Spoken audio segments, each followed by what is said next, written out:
జైళ్ళల్లో gang war అన్నటువంటిది ఖచ్చితంగా సినిమాల్లో చూస్తుంటాం. నిజ జీవితంలో జరిగింది శ్రీలంకలో నెగోంటో జైల్లో ఆదివారం మొదలైన గ్యాంగ్ వార్ 26 మంది ప్రాణాలు తీసింది.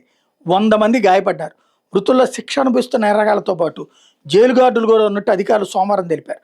నేరగాళ్ల గుంపులు మొదట ఆదివారం ఒకళ్ళతో ఒకళ్ళు తలపడడంతో ఈ గ్యాంగ్ వార్ మొదలైంది. అయితే సోమవారం వీళ్ళు జైల్లోని తుపాకులు కూడా లాక్కోవడంతో పరిస్థితి మరింత తీవ్రమైంది. అచ్చం సినిమాలో చూపినట్టుగానే మత్తుమందుల రవాణాకు సంబంధించిన 2 వైరి గ్రూపుల మధ్య వివాదంతో ఘర్షణ మొదలైన ప్రాథమిక విచారణ ద్వారా తెలిసింది. ఒక వర్గం మత్తుమందుల రవాణాకు పాల్పడుతుంటే ఇంకో వర్గం దాన్ని వ్యతిరేకించింది. ఒక వర్గం సమాచారం ప్రత్యర్థి వర్గానికి ఎవరందించారన్న విషయం మీద ఘర్షణ మొదలైంది. ఆదివారం 2 వర్గాల వాళ్ళు కలబడడంతో 20 మంది వరకు మరణించారు. ఆ తర్వాత కొందరు మహిళా ఖైదీలు ఆదివారం రాత్రి జైలు పైకప్పుపై నిరసన ప్రదర్శన నిర్వహిస్తుండగా అది పాక్షికంగా కూలిపోయింది. పోలీసులు పరిస్థితిని అదుపులో తెచ్చేందుకు కొన్ని ప్రయత్నాలు చేసినా అవి పెద్దగా ఫలించలేదు.